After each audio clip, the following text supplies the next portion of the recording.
ವೀಕ್ಷಕರೇ, welcome to radiant stories Kannada. ಒಂದು ದಿನ ಭೀಮನು ಬೇಟೆಗೆಂದು ಕಾಡಿನಲ್ಲಿ ಅಳೆಯುತ್ತಿದ್ದಾಗ ಇದ್ದಕ್ಕಿದ್ದ ಹಾಗೆ ದೊಡ್ಡದೊಂದು ಹೆಬ್ಬಾವು ಅವನನ್ನು ಹಿಡಿಯಿತು. ಅದರ ಹಿಡಿತ ಅದೆಷ್ಟು ಬಲವಾಗಿತ್ತೆಂದರೆ ಮಹಾಬಲಶಾಲಿಯಾದ ಭೀಮನಿಗೂ ಅದರಿಂದ ತಪ್ಪಿಸಿಕೊಳ್ಳಲಾಗಲಿಲ್ಲ. ಅದು ಅವನನ್ನು ಸುತ್ತಿ ಬಿಗಿದು ಸ್ವಲ್ಪವೂ ಕದಲದಂತೆ ಮಾಡಿಬಿಟ್ಟಿತು. ಆ ಅಜಗರದ ಬಲವು ಭೀಮನಿಗೆ ಅಚ್ಚರಿಯನ್ನುಂಟು ಮಾಡಿತು. ನೀನು ಯಾರು ಸರ್ಪರಾಜ? ನನ್ನನ್ನು ಏನು ಮಾಡಬೇಕೆಂದಿರುವೆ? ನಾನು ಭೀಮ, ಪಾಂಡವರಲ್ಲಿ ಒಬ್ಬನು. ನಿನ್ನ ಬಲವನ್ನು ಕಂಡು ನನಗೆ ಭಯವಾಗಿದೆ ಎಂದನು. ಅಜಗರವು, ನಾನು ಹಸಿದಿರುವ ಸಮಯದಲ್ಲಿ ಸರಿಯಾಗಿ ನೀನು ಸಿಕ್ಕಿರುವೆ. ನಾನು ನಹುಷನೆಂಬ ರಾಜನಾಗಿದ್ದೆ. ಅಧಿಕಾರದಿಂದ ಮತ್ತನಾಗಿದ್ದ ನಾನು ಅಗಸ್ತ್ಯ ಮಹರ್ಷಿಯನ್ನು ಅವಮಾನಿಸಿದೆ. ಅವನ ಶಾಪದ ಫಲವಾಗಿ ನಾನು ಹೀಗಿರಬೇಕಾಗಿದೆ.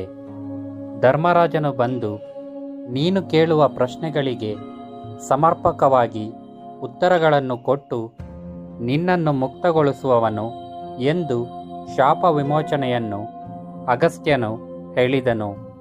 ಈಗ ಮಹಾಬಲಶಾಲಿಯಾದ ನಿನ್ನನ್ನು ಹಿಡಿದುಕೊಂಡಿರುವುದರಿಂದ ನಾನು ಶಾಪ ವಿಮೋಚನ ಆಗುತ್ತದೆ ಎಂದು ಎಂದುಕೊಂಡಿದ್ದೇನೆ ಎಂದು ಹೇಳಿತು. ಅಷ್ಟರಲ್ಲಿ ಧರ್ಮರಾಜನು ಭೀಮನನ್ನು ಹುಡುಕುತ್ತಾ ಅಲ್ಲಿಗೆ ಬಂದನು. ಹೆಬ್ಬಾವನ್ನು ಅದರ ಹಿಡಿತದಲ್ಲಿರುವ ಭೀಮನನ್ನು ನೋಡಿ ಅವನ ಹೃದಯ ಬಾಯಿಗೆ ಬಂದಿತು. ಅಯ್ಯೋ ಭೀಮ, ಹೀಗೇಕಾಯಿತು? ಈ ಹೆಬ್ಬಾವಿನಿಂದ ತಪ್ಪಿಸಿಕೊಳ್ಳುವುದಕ್ಕೆ ನಿನಗೆ ಬಲ ಸಾಲದಾಯಿತೆ ಎಂದು ವಿಚಾರಿಸಲು ಭೀಮನು ಎಲ್ಲವನ್ನೂ ಹೇಳಿದನು. ಧರ್ಮರಾಜನು ಹೆಬ್ಬಾವನ್ನು ಕುರಿತು, ಓ ಮಹಾತ್ಮ, ನೀನು ಯಾರೆಂಬುದು ನನಗೆ ತಿಳಿಯಿತು. ನಾನು ಧರ್ಮರಾಜ.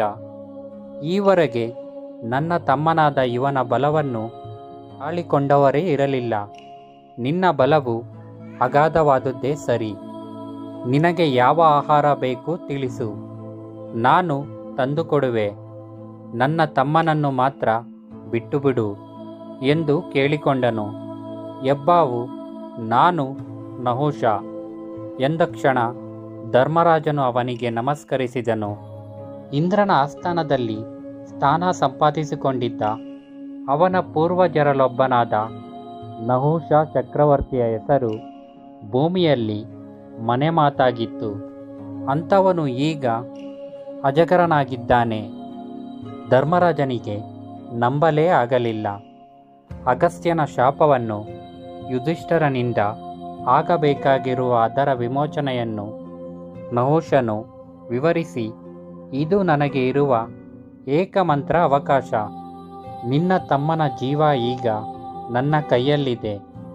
ನೀನು ನಾನು ಕೇಳುವ ಪ್ರಶ್ನೆಗಳಿಗೆ ಉತ್ತರಿಸಿದರೆ ನಾನು ಭೀಮನನ್ನು ಬಿಡುತ್ತೇನೆ. ನನ್ನ ಶಾಪ ವಿಮೋಚನೆಯೂ ಆಗುತ್ತದೆ ಎಂದನು. ವಿಚಿತ್ರ ಪರಿಸ್ಥಿತಿ, ಆಗಲಿ, ನನಗೆ ತಿಳಿದ ಮಟ್ಟಿಗೆ ಉತ್ತರಿಸುತ್ತೇನೆ ಎಂದ ಯುಧಿಷ್ಠಿರನು. ಮನಸ್ಸಿನಲ್ಲಿಯೇ ತನ್ನ ತಂದೆಯನ್ನು ಪ್ರಾರ್ಥಿಸಿದನು. ಪ್ರಶ್ನೋತ್ತರ ಸಾಗಿತು. ನಹುಷ ಯಾರನ್ನು ಬ್ರಾಹ್ಮಣನೆಂದು ಕರೆಯಬಹುದು ಎಂದು ಕೇಳುತ್ತಾನೆ. ಯುಧಿಷ್ಠಿರನು ಸತ್ಯ, ದಾನ, ದಯೆ, ಅಹಿಂಸೆ, ತಪಸ್ಸು ಮುಂತಾದ ಗುಣಗಳು ಯಾರಲ್ಲಿ ಇರುತ್ತವೋ ಅವನೇ ಬ್ರಾಹ್ಮಣ ಎಂದು ಹೇಳುತ್ತಾನೆ. ಬ್ರಾಹ್ಮಣನಾದವನು ತಿಳಿದಿರಬೇಕಾಗಿದ್ದೇನು ಎಂದು ಕೇಳಿದಾಗ ಯುಧಿಷ್ಠಿರನು ಸುಖದುಃಖರಹಿತವಾದ ಪರಬ್ರಹ್ಮ, ಅದನ್ನು ತಿಳಿದ ಅವನಿಗೆ ದುಃಖವೆಂಬುದೇ ಇರುವುದಿಲ್ಲ. ಹೀಗೆ ನಹುಷನು ಸಮಾಜದ ವರ್ಗಗಳನ್ನು ಕುರಿತು, ಚತುರ್ವರ್ಣಗಳನ್ನು ಕುರಿತು, ಶೀಲನಡತೆ ಇತ್ಯಾದಿಗಳನ್ನು ಕುರಿತು ಕೇಳಿದ ಪ್ರಶ್ನೆಗಳಿಗೆ ಯುಧಿಷ್ಠಿರನು ಸರಿಯಾದ ಉತ್ತರಗಳನ್ನು ಕೊಟ್ಟನು.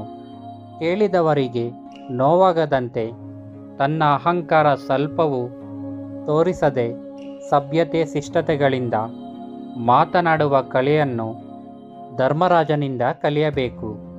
ನಹುಷನಿಗೆ ಧರ್ಮರಾಜನ ಉತ್ತರಗಳಿಂದ ತುಂಬ ಸಂತೋಷವಾಯಿತು.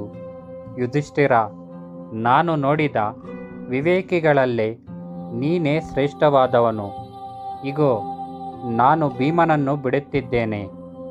ನಿನ್ನೊಡನೆ ಮಾತನಾಡಿದ ಮೇಲೆ ನಾನು ಹೇಗೆ ತಾನೇ ಅವನನ್ನು ಕೊಲ್ಲಲಿ ಎಂದು ತನ್ನ ಹಿಡಿತವನ್ನು ಸಡಿಲಿಸಿದನು. ಈಗ ಧರ್ಮರಾಜನು ತನ್ನ ಮನಸ್ಸನ್ನು ಬಾಧಿಸುತ್ತಿದ್ದ ಅನೇಕ ಪ್ರಶ್ನೆಗಳಿಗೆ ಉತ್ತರವನ್ನು ಪಡೆದುಕೊಳ್ಳುತ್ತಾನೆ. ಅಷ್ಟರಲ್ಲಿ ಮಾತಾಳಿಯು ರಥವನ್ನು ತೆಗೆದುಕೊಂಡು ಬರಲು ನಹುಷನು ತನ್ನ ಅಜಗರ ಶರೀರವನ್ನು ತ್ಯಜಿಸಿ ಶಾಪಪೂರ್ವದಲ್ಲಿದ್ದ ತನ್ನ ತೇಜೋಮಯವಾದ ಶರೀರವನ್ನು ಧರಿಸಿ ಇವರಿಬ್ಬರನ್ನು ಆಲಂಗಿಸಿ ಬೀಳ್ಕೊಂಡು ರಥವನ್ನೇರಿ ಸ್ವರ್ಗವನ್ನು ಕುರಿತು ಪ್ರಯಾಣ ಮಾಡಿದನು. ಒಂದು ದಿನ ಮಾರ್ಕಂಡೇಯ ಋಷಿಯು ಪಾಂಡವರು ಇರುವ ಸ್ಥಳಕ್ಕೆ ಬರುತ್ತಾನೆ. ಚೆನ್ನಾಗಿ ಕಥೆಗಳನ್ನು ಹೇಳಬಲ್ಲವನಾದ್ದರಿಂದ ಅವನನ್ನು ಕಂಡರೆ ಎಲ್ಲರಿಗೂ ಬಹಳ ಪ್ರೀತಿ. ಪಾಂಡವರು ಕೃಷ್ಣನು ಅವನ ಸುತ್ತ ಕುಳಿತು ಕತೆ ಹೇಳುವಂತೆ ಕೇಳಿಕೊಂಡರು. ಆ ಸಮಯದಲ್ಲಿ ನಾರದನು ಅಲ್ಲಿಗೆ ಬಂದನು. ಮಾರ್ಕಂಡೇಯನು ಜ್ಞಾನದ ಹಿರಿಮೆ, ತಪಸ್ಸಿನ ಶಕ್ತಿ, ವಿಷ್ಣುವಿನ ಅವತಾರ. ಆಲದ ಎಲೆಯ ಮೇಲೆ ಪುಟ್ಟ ಮಗುವಿನ ರೂಪದಲ್ಲಿ ಅವನು ಅವತರಿಸಿದ್ದು 4 ಯುಗಗಳ ಲಕ್ಷಣಗಳನ್ನು ಮೊದಲಾದವುಗಳನ್ನು ಕಥೆಯ ರೂಪದಲ್ಲಿ ಹೇಳಿದ. ಅವುಗಳಲ್ಲಿ ಧರ್ಮವ್ಯಾಧನ ಕಥೆಯೂ ಒಂದು. ಕೌಶಿಕನೆಂಬವನು ಒಬ್ಬ ಬ್ರಾಹ್ಮಣ, ದೊಡ್ಡ ವಿದ್ವಾಂಸ, ತಪಸ್ಸಿ. ಒಂದು ದಿನ ಅವನು ಒಂದು ಮರದ ಕೆಳಗೆ ಕುಳಿತಿದ್ದಾಗ ಒಂದು ಪಕ್ಷಿಯು ಅವನ ಮೇಲೆ ಒಲಸು ಹಾಕಿತು. ಅವನು ಕೋಪದಿಂದ ಆ ಪಕ್ಷಿಯತ್ತ ನೋಡಿದಾಗ ಅದು ಸತ್ತು ಬಿದ್ದಿತು. ಅನಂತರ ಅವನು ಭಿಕ್ಷೆಗೆ ಹೊರಟ. ಒಂದು ಮನೆಯ ಬಾಗಿಲಿನಲ್ಲಿ ನಿಂತು ಭಿಕ್ಷೆ ಬೇಡಿದ. ಮನೆಯ ಯಜಮಾನಿಯು ಸ್ವಲ್ಪ ಹೊತ್ತು ನಿಂತುಕೊಳ್ಳಿ ಎಂದಳು. ಅದೇ ಹೊತ್ತಿಗೆ ಹಸಿದಿದ್ದ ಆ ಹೆಂಗಸಿನ ಗಂಡನು ಮನೆಗೆ ಬಂದ. ಅವಳು ಅವನಿಗೆ ಊಟ ಬಡಿಸಿ ಅನಂತರವೇ ಕೌಶಿಕನಿಗೆ ಭಿಕ್ಷೆ ಹಾಕಲು ಬಂದಳು. ಅವನು ಕೋಪದಿಂದ, ನನ್ನನ್ನು ಹೀಗೆ ಕಾಯಿಸಬಹುದೇ ಎಂದ. ಅವಳು, ಕ್ಷಮಿಸಿ, ನನ್ನ ಗಂಡ ಹಸಿದು ಬಂದ. ಮನೆಯ ಯಜಮಾನ ಹಸಿದಿದ್ದಾಗ ಅವನಿಗೆ ಊಟ ಹಾಕುವುದು ನನ್ನ ಕರ್ತವ್ಯ. ಹಾಗಾಗಿ ಅವನಿಗೆ ಬಡಿಸಿ ಬಂದೆ ಎಂದಳು. ಕೌಶಿಕನು, ಬ್ರಾಹ್ಮಣನಿಗಿಂತ ನಿನಗೆ ನಿನ್ನ ಗಂಡನೇ ದೊಡ್ಡವನಾದನೋ? ಬ್ರಾಹ್ಮಣರು ಬೆಂಕಿಯ ಹಾಗೆ ಸುಡಬಲ್ಲರು ಎಂದು ಸಿಟ್ಟಿನಿಂದ ಹೇಳಿದ. ಆಗ ಆ ಮನೆಯ ಯಜಮಾನಿಯು, ಸ್ವಾಮಿ, ನೀವು ಪಕ್ಷಿಯನ್ನು ಸುಟ್ಟ ಸಂಗತಿ ನನಗೆ ಗೊತ್ತು. ನಾನು ನಿಮ್ಮನ್ನು ಕಾಯಿಸಿದ್ದಕ್ಕೆ ಕ್ಷಮಿಸಿ. ನಾನು ನನ್ನ ಗಂಡನನ್ನು ದೇವರು ಎಂದು ಕಾಣುತ್ತೇನೆ. ನೀವು ಕೋಪ ಮಾಡಿಕೊಳ್ಳಬಾರದು. ನಿಮಗೆ ಧರ್ಮ ಸರಿಯಾಗಿ ತಿಳಿದಿಲ್ಲ ಎಂದು ಕಾಣುತ್ತದೆ. ಮಿಥಿಲೆಯಲ್ಲಿ ಧರ್ಮವ್ಯಾಧನಿದ್ದಾನೆ, ಅವನ ಬಳಿಗೆ ಹೋಗಿ ಎಂದು ಹೇಳಿದಳು. ಈ ಮಾತು ಕೇಳಿದ್ದಂತೆಯೇ ಕೌಶಿಕನ ಕೋಪ ಇಳಿಯಿತು. ಧರ್ಮವ್ಯಾಧನು ಇರುವ ಸ್ಥಳಕ್ಕೆ ಹೊರಟ. ಅಲ್ಲಿಗೆ ಹೋಗಿ ನೋಡಿದರೆ ಅವನೊಬ್ಬ ಮಾಂಸದ ವ್ಯಾಪಾರಿ. ಮಾಂಸವನ್ನು ತೆಗೆದುಕೊಳ್ಳಲು ಜನರು ಅಂಗಡಿಗೆ ಬಂದಿದ್ದರು. ಅವರೆಲ್ಲ ಹೊರಟ ಮೇಲೆ ಧರ್ಮವ್ಯಾಧನು, ನಿಮ್ಮನ್ನು ಒಬ್ಬ ಗೃಹಿಣಿ ಕಳಿಸಿದಳು ಅಲ್ಲವೇ? ನಿಮ್ಮ ವಿಷಯ, ನೀವು ಬಂದ ಕಾರಣ ನನಗೆ ಗೊತ್ತು ಎಂದು ಕೌಶಿಕನಿಗೆ ಹೇಳಿದ. ಕೌಶಿಕನನ್ನು ಮನೆಗೆ ಕರೆದುಕೊಂಡು ಹೋಗಿ ಉಪಚರಿಸಿದ. ಕೌಶಿಕನು, ಅಯ್ಯ, ನಿನ್ನ ಕೆಲಸವು ನಿನಗೆ ತಕ್ಕದ್ದಲ್ಲ.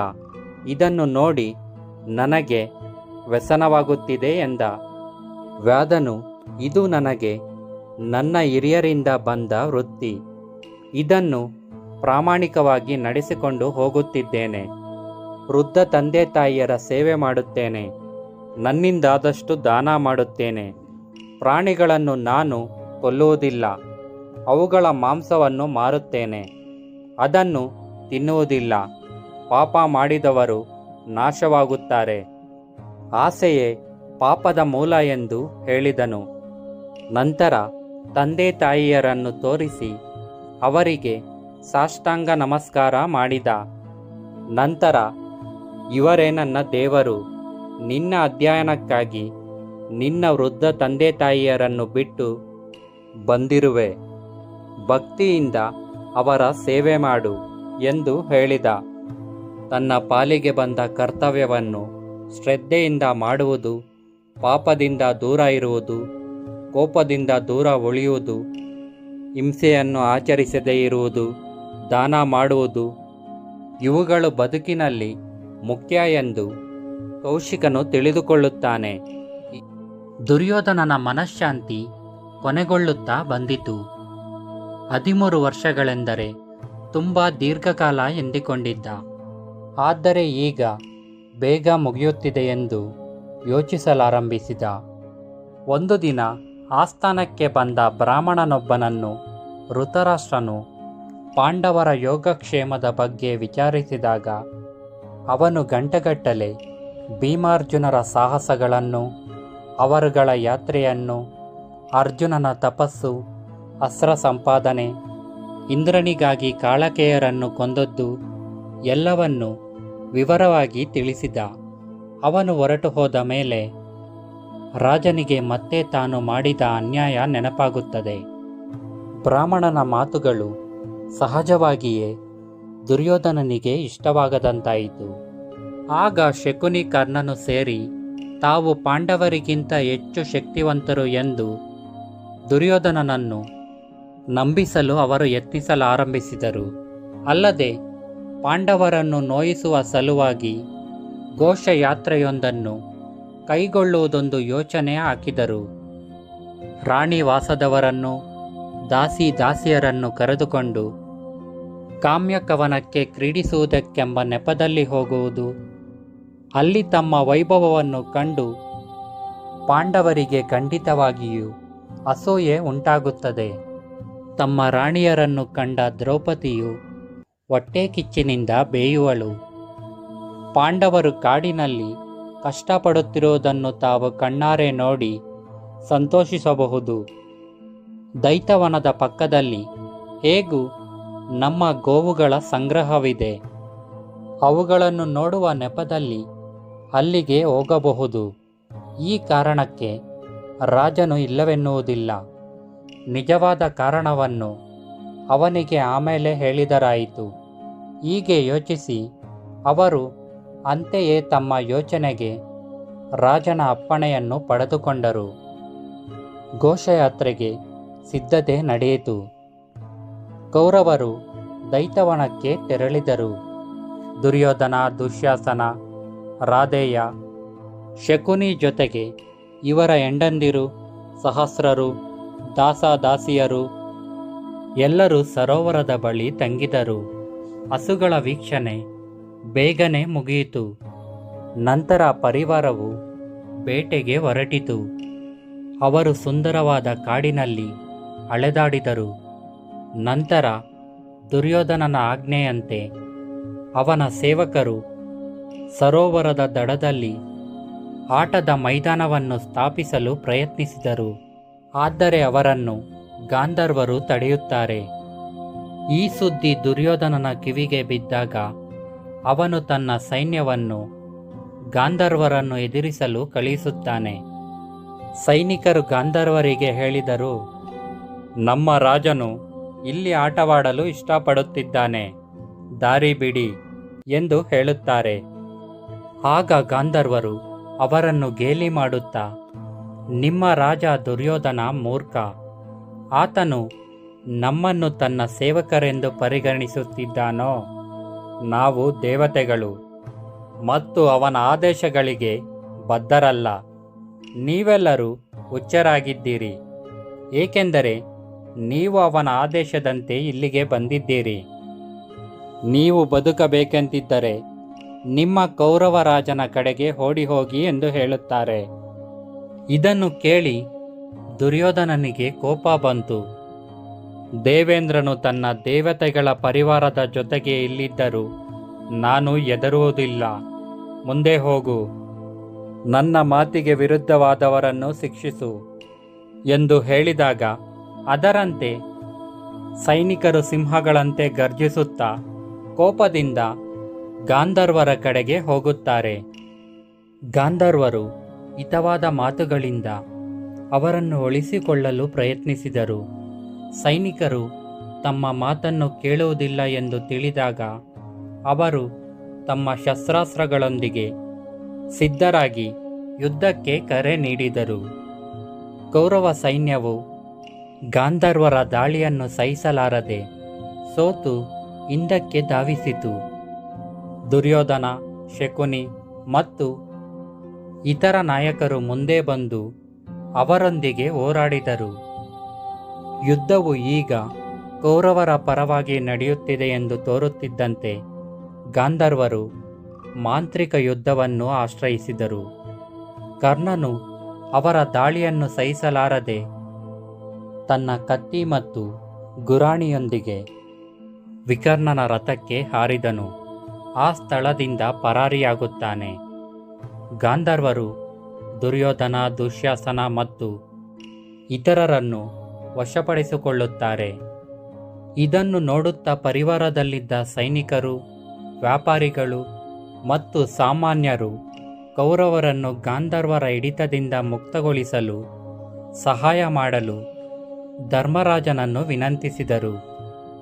ಸುದ್ದಿಯನ್ನು ಕೇಳಿದ ಭೀಮನು ಸಂತೋಷಪಟ್ಟು, ಒಳ್ಳೆಯದೇ ಆಯಿತು, ಅವರು ಮಾಡಿದ್ದಕ್ಕೆ ತಕ್ಕ ಶಾಸ್ತಿಯಾಯಿತು.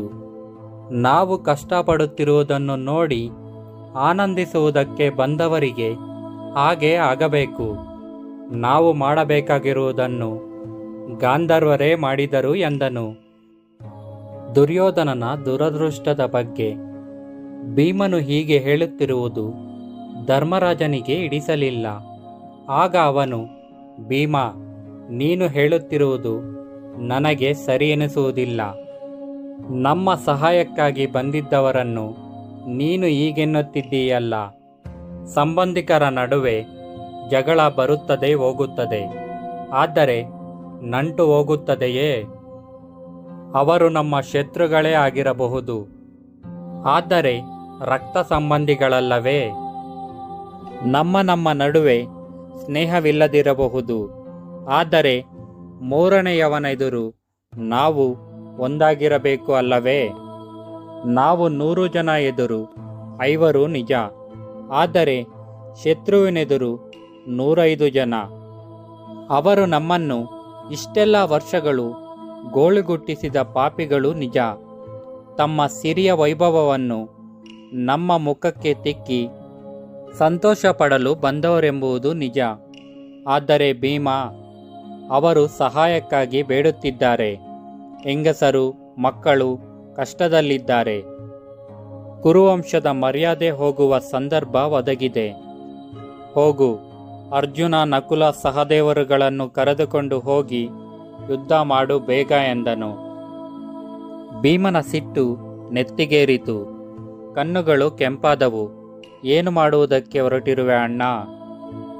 ಅವರು ಮಾಡಿದ್ದನ್ನು ನೀನು ಮರೆತರೂ ನಾನು ಮರೆಯಲಾರೆ. ತಮ್ಮ ಪಾಪದ ಫಲವನ್ನು ಅವರು ಅನುಭವಿಸಲಿ. ಆ ಗಾಂಧರ್ವ ಅವರ ಯೋಗ್ಯತೆಗೆ ತಕ್ಕ ಶಿಕ್ಷೆಯನ್ನೇ ಕೊಟ್ಟಿದ್ದಾನೆ. ಆ ದುರಾತ್ಮರನ್ನು ಉಳಿಸಿಕೊಂಡು ಬಾ ಎಂದು ಮಾತ್ರ ಹೇಳಬೇಡ ಎಂದನು. ದೂರದಿಂದ ದುರ್ಯೋಧನಾದಿಗಳ ಅರ್ಧಧ್ವನಿ ಕೇಳಿಸಿತು. ಧರ್ಮರಾಜನಿಗೆ ತಡೆಯಲಾಗಲಿಲ್ಲ. ಆಗ ಅವನು ಭೀಮನನ್ನು ಕುರಿತು, ನಿನಗೆ ನಾಚಿಕೆಯಾಗುವುದಿಲ್ಲವೇ? ನಿನ್ನ ಪ್ರತಿಜ್ಞೆಯನ್ನು ಇನ್ನೂ ಯಾರೋ ಪೂರೈಸಿಕೊಳ್ಳಲು ಬಿಡುವೆಯಾ? ಬೇಗ ಹೋಗಿ ದುರ್ಯೋಧನನನ್ನು ಬಿಡಿಸು. ಅವರು ಸಹಾಯಕ್ಕಾಗಿ ಕೇಳಿಕೊಳ್ಳುತ್ತಿದ್ದಾರೆ. ಈಗ ಅವರೇನು ಮಾಡಿದರೆಂಬ ಹಳೆಯ ಪುರಾಣವೆಲ್ಲ ಏಕೆ? ಅವರಿಗೆ ಶಿಕ್ಷೆ ಯೋಗ್ಯವಾಗಿಯೇ ಇದೆ ಎನ್ನುವುದಕ್ಕೆ ನಾವು ಯಾರು? ಶರಣಾಗತರನ್ನು ರಕ್ಷಿಸುವುದೇ ಕ್ಷತ್ರಿಯನ ಕರ್ತವ್ಯವಲ್ಲವೇ? ಭೀಮ, ಮೊದಲು ಹೋಗಿ ಅವನನ್ನು ರಕ್ಷಿಸು. ಆಮೇಲೆ ಕಾಲ ಬಂದಾಗ ನಿನ್ನ ಸೇಡನ್ನು ತೀರಿಸಿಕೋ. ನೀವೀಗ 4 ಜನರು ಹೋಗದಿದ್ದರೆ ನಾನೇ ಹೋಗುತ್ತೇನೆ. ನಮ್ಮ ಸೋದರರನ್ನು, ಮುಗ್ಧ ಸ್ತ್ರೀಯರನ್ನು ರಕ್ಷಿಸದೆ ಬಿಡಲಾರೆ. ನಮ್ಮ ಕರ್ತವ್ಯವನ್ನು ನಾವು ಮಾಡಲೇಬೇಕು ಎಂದನು. ಧರ್ಮರಾಜನ ಮಾತನ್ನು ಕೇಳಿ ಭೀಮನ ಮನಸ್ಸು ತಿಳಿಯಾಯಿತು. ಅವನು ಹೇಳುವುದು ಸರಿ ಎನಿಸಿತು. ನಾವು ಮಾಡಬೇಕಾಗಿರುವುದನ್ನು ಗಾಂಧರ್ವರೇ ಮಾಡಿದರು ಎಂಬ ತನ್ನ ಮಾತಿಗಾಗಿ ನಾಚಿಕೆಯಾಯಿತು. ತಮ್ಮ ಸಹೋದರನ ಸಲಹೆಯನ್ನು ಕೇಳಿ ಭೀಮ, ಅರ್ಜುನ, ನಕುಲ ಮತ್ತು ಸಹದೇವರು ಯುದ್ಧಕ್ಕೆ ಸಿದ್ಧರಾದರು. ಅರ್ಜುನನು ಗಾಂಧರ್ವರನ್ನು ಎಚ್ಚರಿಸಿದನು. ಈ ಕಾರ್ಯವು ಗಾಂಧರ್ವರಿಗೆ ಸರಿಹೊಂದುವುದಿಲ್ಲ. ದಯವಿಟ್ಟು ಕೌರವರನ್ನು ಮತ್ತು ಅವರ ಸ್ತ್ರೀಯರನ್ನು ಮುಕ್ತಗೊಳಿಸಿ. ಇದು ಧರ್ಮರಾಜನ ಅಪ್ಪಣೆ. ಆಗ ಅವರು ಹೇಳಿದರು, ಇಂದ್ರನು ನಮ್ಮ ನಾಯಕ. ನಾವು ಅವನ ಮಾತನ್ನು ಮಾತ್ರ ಕೇಳುತ್ತೇವೆ, ಬೇರೆ ಯಾರ ಮಾತನ್ನು ಕೇಳುವುದಿಲ್ಲ. ಆಗ ಅರ್ಜುನನು ಹೇಳಿದನು, ಹಾಗಿದ್ದರೆ ನಾನೇ ಅವರನ್ನು ರಕ್ಷಿಸುತ್ತೇನೆ. ಈ ಮಾತುಗಳಿಂದ ಅವನು ಅವರ ಮೇಲೆ ಬಾಣಗಳನ್ನು ಪ್ರಯೋಗಿಸಲು ಪ್ರಯತ್ನಿಸಿದನು. ನಂತರ ನಡೆದ ಯುದ್ಧದಲ್ಲಿ ಪಾಂಡವರು ಮೇಲುಗೈ ಸಾಧಿಸಿದ್ದರು. ಪಾಂಡವರ ದಾಳಿಯನ್ನು ಸಹಿಸಲಾರದೆ ಗಾಂಧರ್ವರು ಆಕಾಶಕ್ಕೆ ಹಾರಿದರು. ಅರ್ಜುನನು ತನ್ನ ಬಾಣಗಳಿಂದ ಬಳೆಯನ್ನು ನಿರ್ಮಿಸಿ ಅವರ ರಥಗಳನ್ನು ಬಳೆಗೆ ಬೀಳಿಸಿದನು. ಆಗ ಗಾಂಧರ್ವರ ನಾಯಕನು ಯುದ್ಧಕ್ಕೆ ಬಂದನು. ಅಂತರಿಕ್ಷದಿಂದ ಅವನು ಮಾಯಾ ಯುದ್ಧವನ್ನು ಆರಂಭಿಸಿದನು. ಆದರೆ ಅರ್ಜುನನಿಗೆ ಇದೇನು ಹೊಸದಾಗಿರಲಿಲ್ಲ. ಅವನು ಗಾಂಧರ್ವನನ್ನು ಸುಲಭವಾಗಿ ಸೋಲಿಸಿದನು. ಗಾಂಧರ್ವನು ಇಳಿದು ಬಂದು ಕಾಣಿಸಿಕೊಳ್ಳಲು ಅರ್ಜುನನಿಗೆ ಆಶ್ಚರ್ಯ ಉಂಟಾಗುತ್ತದೆ. ಅವನು ತನ್ನ ಹಳೆಯ ಗೆಳೆಯ ಚಿತ್ರಸೇನ. ಅವನನ್ನು ಕಂಡೊಡನೆ ಬಿಲ್ಲು ಬಾಣಗಳನ್ನು ಎಸೆದು ಓಡಿಹೋಗಿ ಆಲಂಗಿಸಿಕೊಂಡನು. ಅರ್ಜುನನು ನಕ್ಕು, ಏನಾಯಿತು ಚಿತ್ರಸೇನ? ನಮ್ಮ ದುರ್ಯೋಧನನನ್ನು ಅವನ ಕಡೆಯವರನ್ನು ಏಕೆ ಸೆರೆ ಹಿಡಿದೆ ಎಂದು ಕೇಳಲು ಚಿತ್ರಸೇನನು ಹೇಳುತ್ತಾನೆ, ಅದೊಂದು ದೊಡ್ಡ ಕತೆ. ನೀನು ನಮ್ಮ ದುರ್ಯೋಧನ ಎಂದು ಹೇಳಿಕೊಳ್ಳುತ್ತಿದ್ದೀಯಲ್ಲ. ಇವನು ದೈತವನಕ್ಕೆ ಬಂದಿದ್ದಿದ್ದು ಹಸುಗಳ ವೀಕ್ಷಣೆಗಲ್ಲ. ನೀವು ಕಷ್ಟಪಡುತ್ತಿರುವುದನ್ನು ನೋಡಿ ಆನಂದಿಸುವುದಕ್ಕೆ. ಈ ದುರುದ್ದೇಶವನ್ನು ತಿಳಿದ ಇಂದ್ರನು ದುರ್ಯೋಧನನಿಗೆ ಪಾಠ ಕಲಿಸಲೆಂದು ನನ್ನನ್ನಿಲ್ಲಿಗೆ ಕಳುಹಿಸಿದನು. ನಾವೀಗ ಧರ್ಮರಾಜನ ಹತ್ತಿರ ಹೋಗೋಣ. ಯುದ್ಧ ಕೈದಿಗಳನ್ನು ಅವನು ಏನು ಬೇಕಾದರೂ ಮಾಡಲಿ ಎಂದನು. ಎಲ್ಲರೂ ಧರ್ಮರಾಜನ ಹತ್ತಿರ ಹೋಗುತ್ತಾರೆ. ಅವನು ಬಂದಿಗಳನ್ನು ಬಿಡಿಸಿ, ಚಿತ್ರಸೇನ, ನನ್ನ ಮಾತಿಗೆ ಗೌರವ ಕೊಟ್ಟು ನೀನು ಇವರನ್ನು ಬಿಟ್ಟಿದ್ದಕ್ಕಾಗಿ ನಿನಗೆ ನಾನು ತುಂಬ ಕೃತಜ್ಞನಾಗಿದ್ದೇನೆ. ನಮಗೆ ಅಪಖ್ಯಾತಿ ಬರಬಾರದೆಂದು ನಾವು ಇವರನ್ನು ನಿನ್ನಿಂದ ಬಿಡಿಸಿಕೊಂಡೆವು. ಈಗ ಇವರು ಬಂಧಮುಕ್ತರು, ಎಲ್ಲಿಗೆ ಬೇಕಾದರೂ ಹೋಗಲು ಸ್ವತಂತ್ರರು ಎಂದನು. ಚಿತ್ರಸೇನನು ತನ್ನವರೊಂದಿಗೆ ಹೊರಟು ಹೋದನು. ಧರ್ಮರಾಜನು ದುರ್ಯೋಧನನ ಕಡೆಗೆ ತಿರುಗಿದನು. ಅವನ ದೃಷ್ಟಿಯಲ್ಲಿ ಅಪಾರವಾದ ಕರುಣೆಯಿತ್ತು, ದ್ವೇಷವಿರಲಿಲ್ಲ. ದುರ್ಯೋಧನ, ಇನ್ನು ಮೇಲೆ ಇಂಥ ಮೂರ್ಖತನ ಮಾಡಲು ಹೋಗಬೇಡಪ್ಪ. ದ್ವೇಷದಿಂದ ಸುಖವಿಲ್ಲ. ಮನಸ್ಸನ್ನು ಕಹಿ ಮಾಡಿಕೊಳ್ಳದೆ ನಿನ್ನ ರಾಜ್ಯಕ್ಕೆ ಹಿಂದಿರುಗು. ನಿನಗೆ ಒಳ್ಳೆಯದಾಗಲಿ ಎಂದನು. ಅತಿರೇಕದ ಅಪಮಾನದಿಂದಾಗಿ ತಗ್ಗಿಸಿದ ತಲೆಯನ್ನು ಮೇಲೆತ್ತದೆ ಒಂದು ಮಾತನ್ನು ಆಡದೆ ದುರ್ಯೋಧನನು ತನ್ನ ಸಂಗಡಿಗರೊಂದಿಗೆ ಅಲ್ಲಿಂದ ನಡೆದನು. ನಾನು ಪಾಂಡವರಿಗೆ ಅವಮಾನ ಮಾಡಲೆಂದು ಇಲ್ಲಿಗೆ ಬಂದರೆ ತನಗೇ ಅವಮಾನವಾಯಿತೆಂದು ಏಕಾಂತ ಸ್ಥಳವೊಂದರಲ್ಲಿ ಹೋಗಿ ದುಃಖಿಸುತ್ತಾ ಕುಳಿತ. ದುರ್ಯೋಧನನಿಗೆ ಕಾಲ ಸರಿದದ್ದೇ ತಿಳಿಯಲಿಲ್ಲ.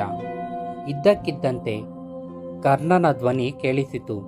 ಆಗ ಕರ್ಣನು ಹೇಳುತ್ತಾನೆ, ದುರ್ಯೋಧನ, ಅದೃಷ್ಟವಶಾತ್ ನೀನು ಪಾಂಡವರನ್ನು ಸೋಲಿಸಿ ಬಂದೆ.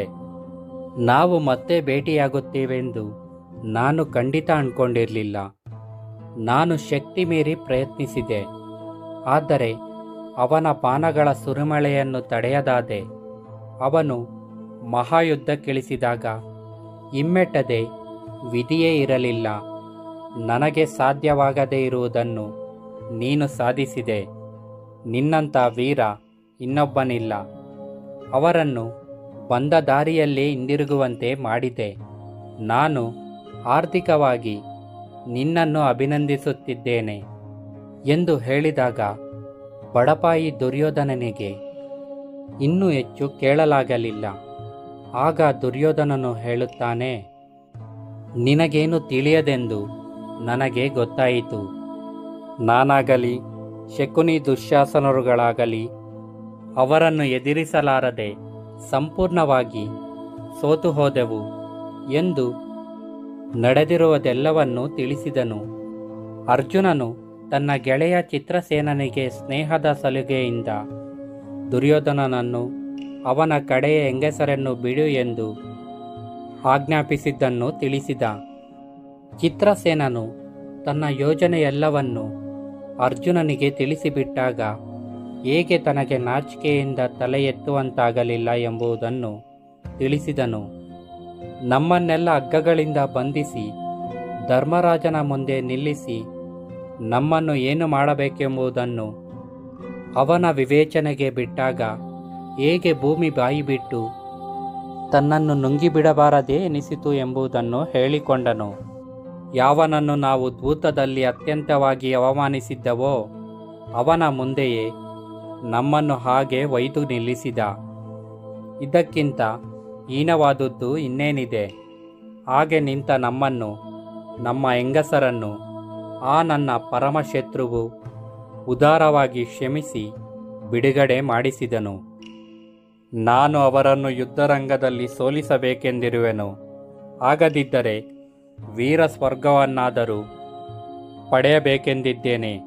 ರಾಧಯ್ಯ, ಅದಕ್ಕಿಂತ ಅಪಮಾನವೆಂದರೆ ಆ ಧರ್ಮರಾಜನು ನನ್ನನ್ನು ನೋಡಿ ಕರುಣೆಯಿಂದ ಪ್ರೀತಿಯಿಂದ ನಕ್ಕು, ದುರ್ಯೋಧನ, ಇನ್ಮೇಲೆ ಇಂಥ ಮೂರ್ಖತನ ಮಾಡಲು ಹೋಗಬೇಡಪ್ಪ. ದ್ವೇಷದಿಂದ ಸುಖವಿಲ್ಲ. ಮನಸ್ಸನ್ನು ಕಹಿ ಮಾಡಿಕೊಳ್ಳದೆ ನಿನ್ನ ರಾಜ್ಯಕ್ಕೆ ಹಿಂದಿರುಗು. ನಿನಗೆ ಒಳ್ಳೆಯದಾಗಲಿ ಎಂದನು. ಇಂಥ ಘಟನೆ ಆದ ಮೇಲೆ ನಾನು ಯಾವ ಮುಖವನ್ನು ಹೊತ್ತು ಬದುಕಿರಲಿ? ನಾನು ಇಲ್ಲಿಯೇ ಪ್ರಾಯೋಪ್ರವೇಶ ಮಾಡಿ ಪ್ರಾಣ ಬಿಡಬೇಕೆಂದು ನಿರ್ಧರಿಸಿದ್ದೇನೆ.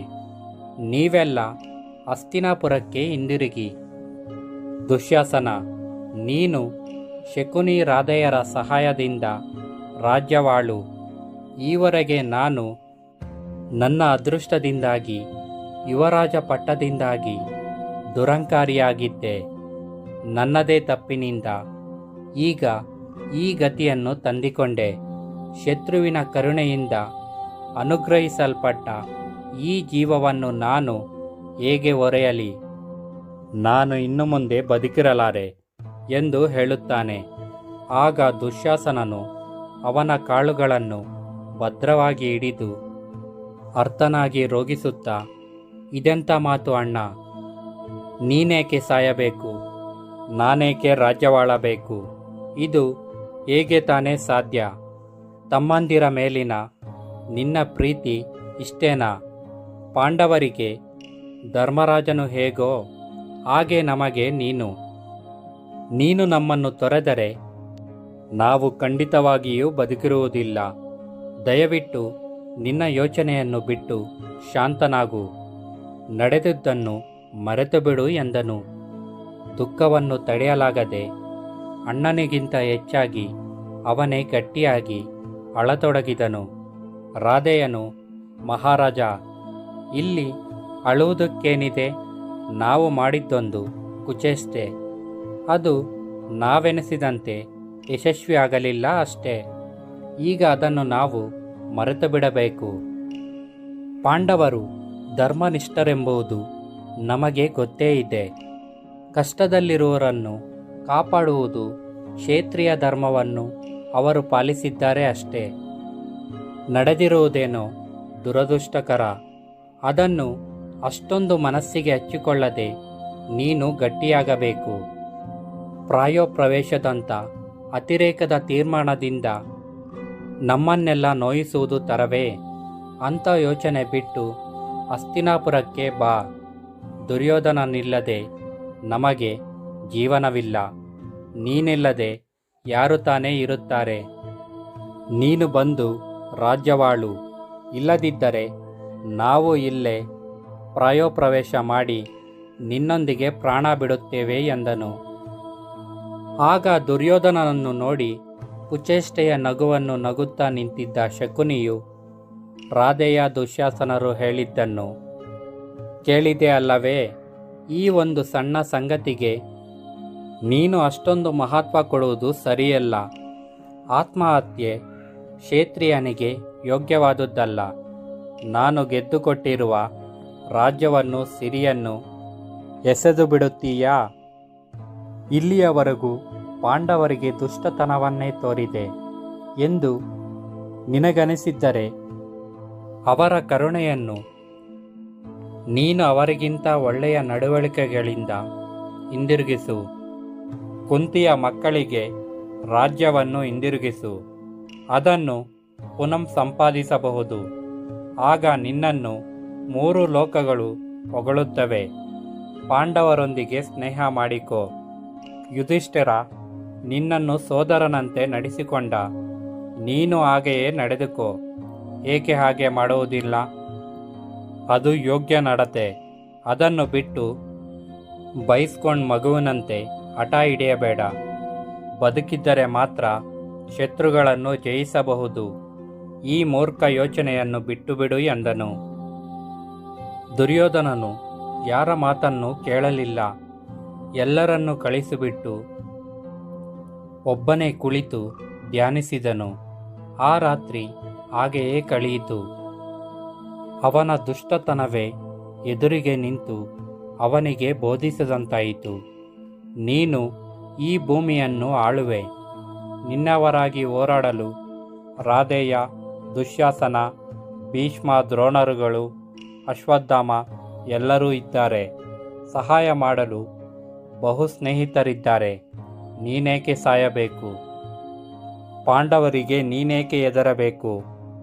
ಅವರನ್ನು ನೀನು ಸುಲಭವಾಗಿ ಕೊಲ್ಲಬಹುದು ಎಂದು ಹೇಳುತ್ತದೆ.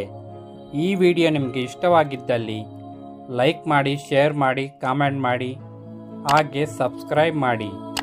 ನಮ್ಮ ಇಂದಿನ ಮಹಾಭಾರತ ವಿಡಿಯೋಸ್ಗೋಸ್ಕರ ನಮ್ಮ ಚಾನಲ್ನ ಒನ್ ಟೈಮ್ ವಿಸಿಟ್ ಮಾಡಿ. Thanks for watching. Thank you.